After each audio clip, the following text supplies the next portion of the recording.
Welcome to the 15th episode of our podcast series for advisors considering the independent space.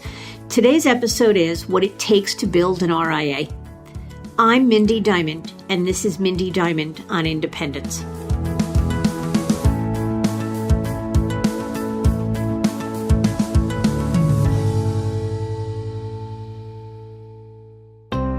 This podcast is available on our website, diamond-consultants.com, and on wealthmanagement.com, as well as iTunes and other resources. In our last episode, I had the privilege of speaking with Dory Fain, founder and CEO of And Wealth. She shared her journey to independence, choosing to go it alone, building her firm from the ground up. That is, she handled all of the research, planning, and negotiation to design what she envisioned was right for her business. 10 years later, she's proud of the successful firm she built, yet recognizes that the process isn't for everyone. Certainly, it's no small task to build a firm from scratch. There are those breakaway advisors who have no desire to take on the process, while others who aren't even aware of where to start. So I was hoping to shed some light on the latter.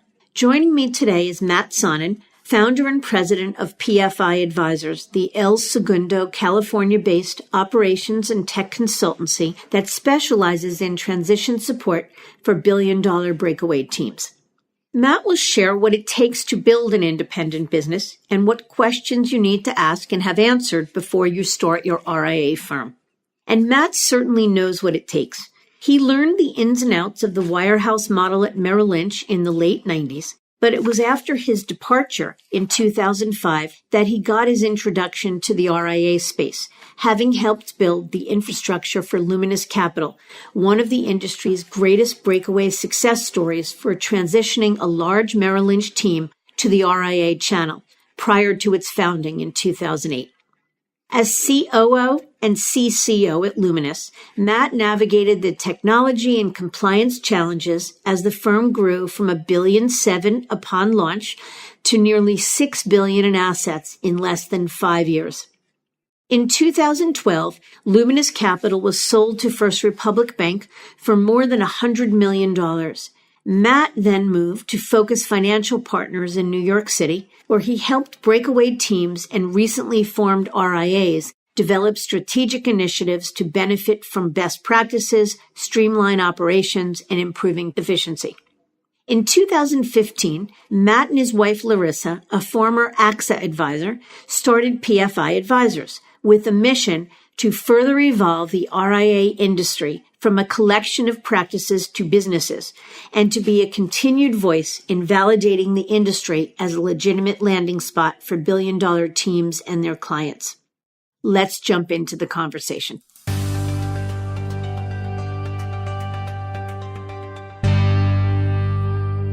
Matt, thanks so much for joining me today. Thank you. So you were the COO and largely the architect for the famed Luminous Steel. For those unfamiliar, Luminous is the name of the RIA that was founded in 2008 by top Merrill advisors Mark Sear and David Ho. Can you tell us a little bit about the role you played in that launch? Yeah. So 1997, that team had just left Goldman Sachs, joined Merrill Lynch. I was hired right out of school with zero experience to be their operations point person. So those 4 individuals were doing more business than the 40 collective advisors in the Beverly Hills branch. So from an ops perspective, the branch had more than doubled in size overnight. So they hired me, be their operations point person, help them navigate Merrill Lynch. They don't know who to call for an options trade or a mutual fund trade. So that was my first job. They were very good to me. Over 8 years, I became a partner on their team. I never had business development responsibilities. I was chained to the desk all day to service the existing clients, which allowed them to go out and bring in more business. In 2005, I lost my mind briefly and decided I wanted to leave the Golden Goose and go sell insurance. Stupid mistake, but was the pivotal point of my career because now I'm off doing my own thing. They called me 2 years later in 2007 and said, we want to start an RIA. We have this long business relationship with you. We trust you. You trust us.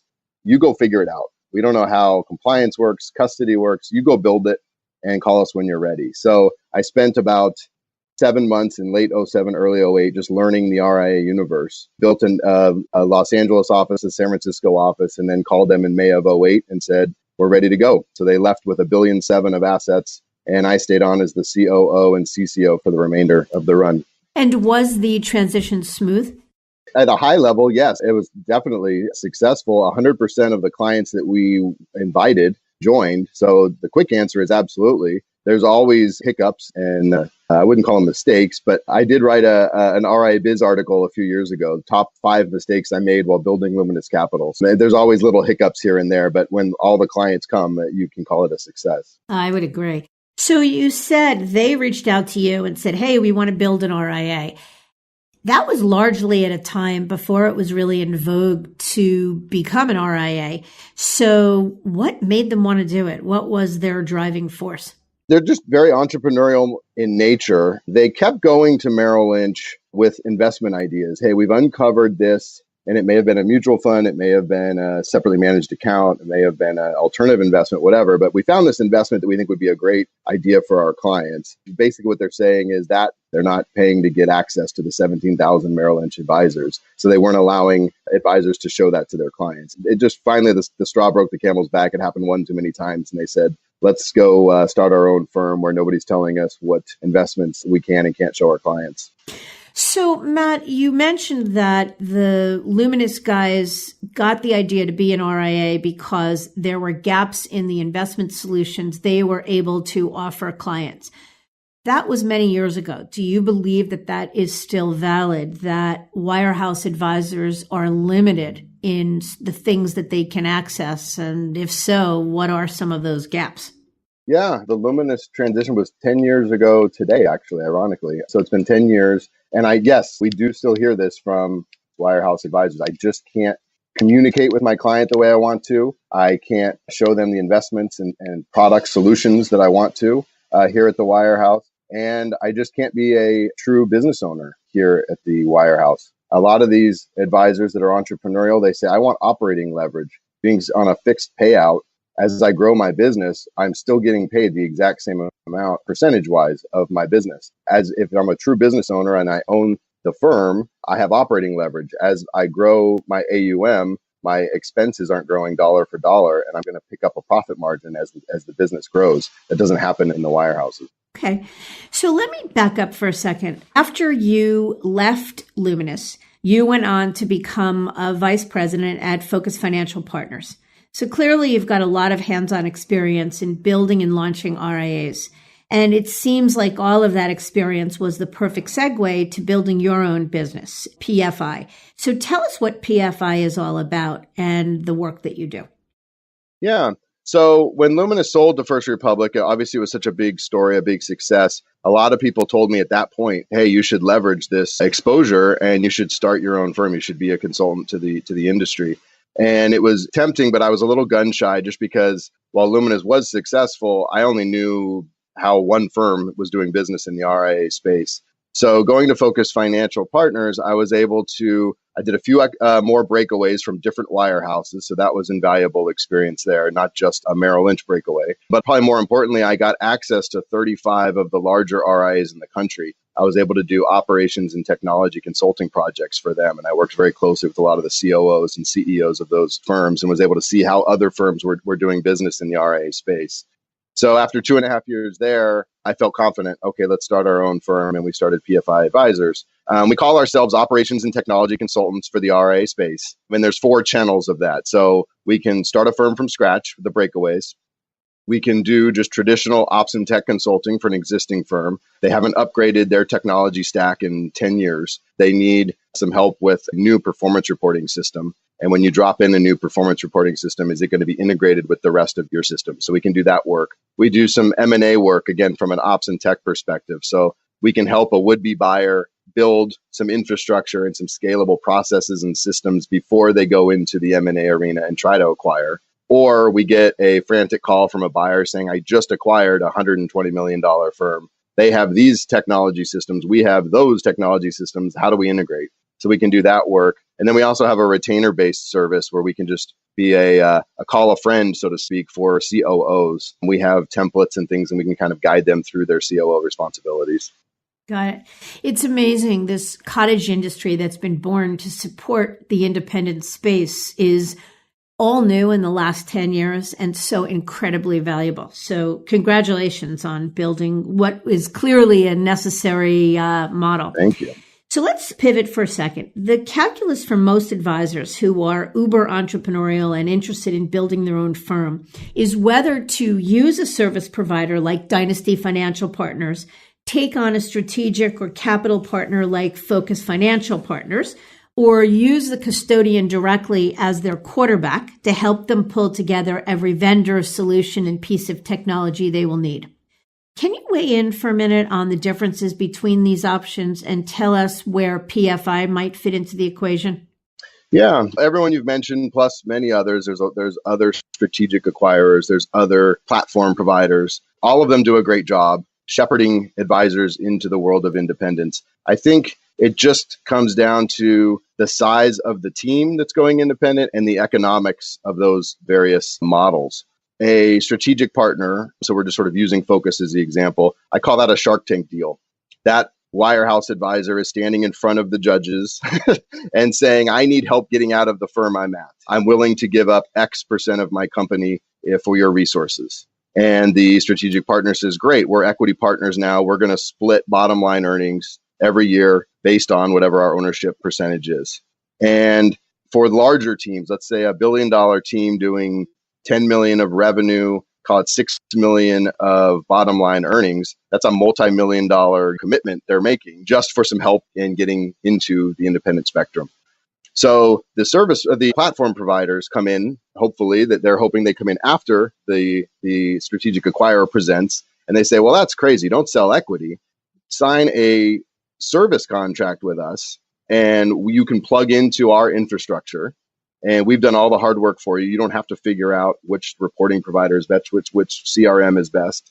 And again, I think that is a great solution for advisors of a certain size. If you're talking to $1 billion firm, that service contract is basis points times AUM. So I don't know exactly what the number is, but for easy math, let's say it's 10 basis points. If I'm a $1 billion firm, that's a $1 million per year times however many years that service contract is. That's a multi-million-dollar commitment when you just needed some help to get out of the wirehouse. So I think everyone does a great job in guiding advisors out. It's just where the economics fall, the size of your team, and the different pricing mechanisms that these firms are using. So I read a piece that your wife, Larissa, wrote in June of last year, and she said that billion-dollar teams that have scale on their own may find that they can get more competitive pricing if they contract directly with the individual vendors and choose their own technology suite. These teams may prefer to pay a simple one-time consulting fee over an ongoing fee to a service provider. Can you weigh in on the economics affecting mega breakaway teams? Yeah, I always use this analogy. So when you buy computer equipment, there's a lot of technology firms that say, we have a contract with Dell. We buy so much equipment through Dell every year that we get volume discount pricing with them. And we are going to charge you a markup on that equipment that we're selling you. But our discount with Dell is so low that the discount plus our markup is still less than what you're going to pay if you went to Dell directly and bought 3 laptops. That's basically what these platform providers are doing. They're saying with our network of RIAs, we are buying in volume from all of the various vendors that service the RIA industry. And for the, call it $200 to $600 million advisor, I think the math probably works. The discount that they get plus the small markup, the math, it's still better than if that $200 million advisor went to those vendors directly. What Larissa wrote about is $1 billion firm qualifies for that volume discount all on their own, not the volume discount, but the size of the firm. They qualify for the discount. So they're getting it anyway and not paying any kind of markup. So they're accessing all of these various vendors, the custodians, the reporting providers, the CRMs, et cetera. And their pricing is probably going to wind up being better if they go direct. Interesting. But then there's the amount of work, the hassle factor involved. And while some people will make the decision whether to use a service provider or go direct to the custodian based solely on the dollars, others will do it based upon the amount of time and energy that is required. So if someone chose to go independent without using a service provider and perhaps not even using a consultant, how much work is involved? How much work does the custodian do, and how many hours or what kind of time commitment would be required of the team to go it alone? It's going to be a time commitment any route you take. You are starting a firm from scratch. It's just how much leverage you're doing on your own versus leveraging others. So if you're using the custodians directly, they do an amazing job and they're investing a lot of money. They're hiring internal consultants that can help guide you through some of the decisions that need to be made. I don't know if it's necessarily a regulatory problem or if it's just a business decision. I just think that custodians can't go super deep in certain areas. So when you're building out your office space, I don't think the custodians are willing or able to get down to the granular details of what carpet would you like? Do you want a treadmill desk? Do you want standing desks? What size TV did you want in the conference room? I mean, I had a conversation in the last 24 hours. Did you want a Keurig or an espresso machine in your office? So I just don't think they get super deep in the office build out. They have strategic relationships with a lot of the different vendors. So I don't know, while they can hand you the phone numbers and tell you which reporting providers are out there, which CRMs, I don't know if they're going to be on the phone for every one of those demos with the team and walking them through deeply what the differences are between the different technologies. I don't think they can do your billing for you, your first quarter billing. I don't know if they're going to touch any of your billing files and help load in all of your new clients to your new RIA. So it's just a matter of they do a great job at a high level. I just don't know how deep they can go. So again, the strategic acquirers, the platform providers or consultants, I think all of us can go a little bit deeper than the custodians are going to go. Got it. And so this may be a tough question, but I'm going to ask it anyway. How many hours approximately should an advisor or team allocate to pre-break preparation if they weren't using a service or capital partner? I think the hours are going to be about the same across all of them. I mean, you still need to figure out where your office is going to be located and the furniture and everything else. It's about 4 months of work, I would say, 4 to 5 months before you resign. Most of that is on office build out. So I would probably throw in, and it's a high number, and I tell people this all the time, I would say 500 hours of work over several months. Got it. That's very helpful. It seems that every advisor, at least the ones we're talking to, are thinking about leaving their firm to go independent. It certainly doesn't mean they're going to do it, but they want to understand what it's all about. And the biggest question that comes up is, how do I get from here to there? How do I recreate the products and services that have always been handed to me at my firm? How do I make it happen? How much time is involved? What are the questions I wouldn't know to ask, etc.? So if I can, I'm going to ask you a set of questions, and maybe you can just quickly answer and tell us how you access the categories we're going to talk about. Is that fair? Sure. Okay. How do you access alternatives in lending as an independent? Those are the two big ones that I alluded to it earlier. Still in 2018, there's still a lot of brainwashing that's going on in the wirehouses, and advisors are told, that doesn't even exist at all in the RIA landscape. You're not working for a bank. You'll have no lending capabilities as an RIA. You will not have access to alternative investments. We've actually done 2 different white papers on this topic. So one specifically to how to access alts and one specifically how to access lending. I'll be honest, you will not get paid on these products like you do at the wirehouse, but you will actually have more access. You'll have more opportunities to show different alternative investments to your clients. If you're of the right size, you can go directly to a lot of these asset managers, or there are platforms out there that are dedicated to providing access to alternative investments for RIAs. And so, we were talking about earlier, they have volume discounting with these asset managers, and you can do hedge funds, private equity, et cetera, through these platforms. And then lending, same thing. You're not going to get paid on lending like you do as a bank employee, but you will have more options to show your clients. And that is the key, is the ability to create competition for price and service, to essentially shop the street to get potentially more solutions to show your clients. Exactly. Theoretically, if you have more options, more solutions to offer prospects, you will have more opportunity to land clients. Your AUM will be higher over 2, 3, 4 year period as an RIA than as a wirehouse advisor. Therefore, you are getting paid as an RIA, but the product by product, the big ticket, quote, big ticket doesn't exist. Mm-hmm. How do you create a performance report as an independent? Advisors are very excited when they get to see the technologies that are available for performance reporting. There's a whole slew of performance reporting vendors that are out there. We're actually writing this article right now. What's interesting is the wirehouses are slowly starting to adopt some of these same technologies. So when we meet with a potential breakaway, they say, well, how am I going to do performance reporting? And I'll say, oh, well, based on what you're telling me about your book and how you want to display things to your clients, I think X is the right solution. This is the right reporting provider. And they immediately sit up straight and they say, oh my God, we have that at the wirehouse. We use that technology. It's not very good. I say, really? It sounds like the perfect solution for you. I don't understand what you're saying. We finally, I have to do some coercion, but finally get them to do a demo. And they go, son of a gun, this same technology is available at the wirehouse, but they're blocking 70% of the bells and whistles of the technology. It goes to that whole, managing to the lowest common denominator. They can't let the rookie advisor have access to certain bells and whistles within the technologies. So the experienced 20-year vet that's managing $1 billion doesn't have access to those solutions. So even if the logo is the same in the wirehouse as the RIA, advisors are always shocked at the technologies available to them. Interesting. How do you trade as an independent?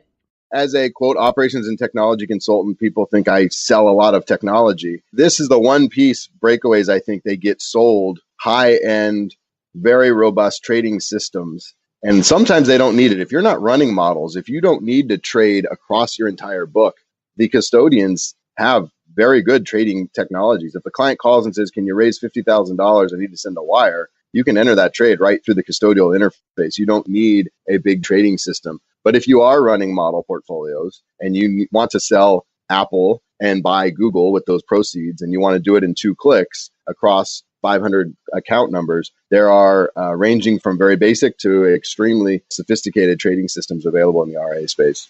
Got it. How do you access research as an independent? So this is one of the funniest stories I have is as working with breakaway advisors. Many years ago, we were told by an advisor, I can't go independent.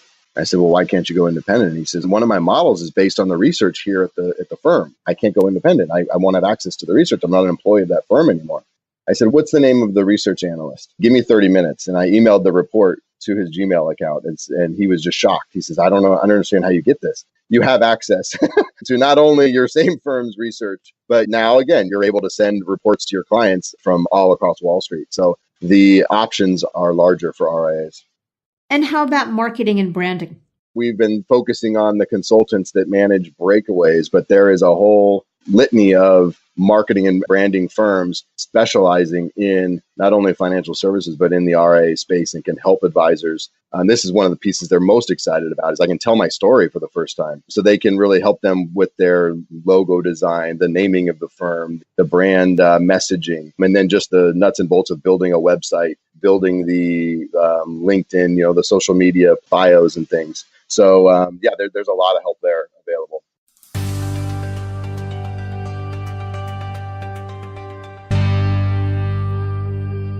What about life after a launch? What's involved other than compliance on an ongoing basis for a breakaway team to now be responsible for in order to run the business? And I guess what I'm asking is it necessary to hire a COO? I think one of the biggest mistakes that breakaways make is, let's just say you have 3 partners, 3 rainmakers at your firm. Their main job is bringing in clients and servicing clients. When they start a firm for the first time, one of them says, I'm CEO, one of them says, I'm COO, and the other one says, I'm CCO. But the economics, obviously, are driven by client service and business development. And so that is what they're going to focus on, of course. So I think that, and there's an inflection point somewhere in that, I don't know if it's 600 million, 700 million, 800 million, but somewhere in that range, I think you do need someone who is 100% dedicated to the day-to-day running of the firm, the administration of the firm, the HR, the recruiting and developing and retaining of your employees, just the nuts and bolts of managing your technology vendors. I do think that they do want to hire somebody whose main job is not business development or client service, but is just going to focus on the running of the firm. And I think you can save yourself money. You make it one person that's a COO and a CCO. I'm biased. That was my role at Luminous. But I think that rather than hiring 2 different people, I think one person, half the time I didn't know if I was wearing my CCO hat when I was doing a certain task or where I was wearing my COO hat. So those are so tied into one another. I think one person can handle both of those tasks. So speak of compliance, how much of a burden or what's involved in managing compliance for an RIA firm? That is one of the big things that keeps these guys and girls up at night thinking of starting an RIA is, oh, geez, I've never had to deal with compliance before. I don't know if I want to take that on. There are a lot of great outsourced CCO consultants out there. It's basically having a law firm on retainer. And so, again, I think if you hire someone who's dedicated and sitting at their desk all day, not thinking about where's my next client coming from or how do I service this existing client, but thinking about the operations and compliance of the firm, you can call these firms every day, all day, and ask certain questions. Hey, we have a new prospect. They want the client agreement to say this. Can I make that change? What are the ramifications? Hey, we're thinking of changing this technology. What does that do for cybersecurity? You have a call a friend available to you. So it's not as daunting having that security blanket as long as you have somebody that's really thinking about it. If somebody says, hey, let's create a new product here at the RIA, somebody within the organization needs to think, we probably should place a call to our compliance consultant and just make sure that doesn't affect anything for our ADV. So as long as you're mindful of it, it's not a black hole. Got it. And how long does it usually take for a breakaway to be cash flow positive, given that he needs to be prepared to float the operating expenses of the business for a period of time upon launch? Yeah, it's tough to answer specifically just because for some advisors, they say we're starting an RIA, let's throw 2 trading desks in the middle of the room and get a couple of monitors in here and we're off to the races. Others say, no. If our clients are going to join our firm, we want our office space to look and feel like the branch office that we're coming from. We want mahogany everything. We want a rotating logo in the lobby. I mean, I've seen some crazy things. So it's tough to say because how much money are you spending to build out the office space, right? And then obviously a $1 billion firm, their first billing run is going to raise more money than a $200 million firm. So it's tough to say exactly, but your first billing cycle will be 3 months after launch, and part of it will be a look back, and part of it will be billing going, for that quarter going forward. That will probably, at 3 months in, you'll be around 80% of your clients will have joined by then. It's not until really the second billing cycle, so 6 months out, that you've hit your full run rate. It's right around there usually that people are cash flow positive, with these nuances of how much did you spend for the waterfall and the and the lasers and things in the lobby. Got it. One final question. You mentioned some of the pitfalls, or in hindsight, some of the things you might have done differently in building Luminous or any other of the breakaway transactions you've managed. Can you share 1 or 2 of them, things that you'd share with our audience that you might have done differently? So this is a silly answer for a transition consultant, quote, transition consultant, saying, hey, outsource a lot of this to me. But I think that was the biggest mistake I made as the ops guy building the infrastructure of an RIA. I relied too much on, you can outsource that. You can outsource that. We don't have to worry about that on site. Somebody needs to be responsible for those firms that you're outsourcing. And a lot of those vendors need to be talking to one another. And so you need to be quarterbacking that. I thought, I don't need to know how the phone system works because I'm not a phone guy. I'll just make sure that that my outsourced phone vendor is taking care of it. But when the phones go down, you need somebody on site that can at least run into the server room and unplug it and plug it back in. You need to know a little bit yourself. So that's a high level mistake that I made. Somebody on site has to be taking responsibility to manage the various vendors and things. The other one specific to Luminous, which I do not recommend for anybody, I don't know why we did this. We put the office in the same elevator bank as the Merrill Lynch branch that we were walking out of. And the whole build, you're building out office space and everything and trying to go through the service elevator. I don't recommend that. It just adds extra stress to the whole process. I would say get different office space. Interesting. I love it.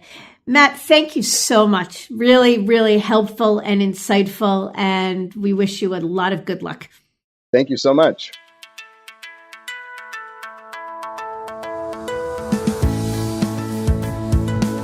Matt painted a realistic picture of what it takes to build an RIA firm. Most advisors think that making the decision to go independent itself is the only important one to be made. But the truth is that perhaps the decision that will have the greatest impact on a successful launch, the time to cash flow positive, and the overall value of the firm starts with whether you do it yourself or hire a consultant or service provider.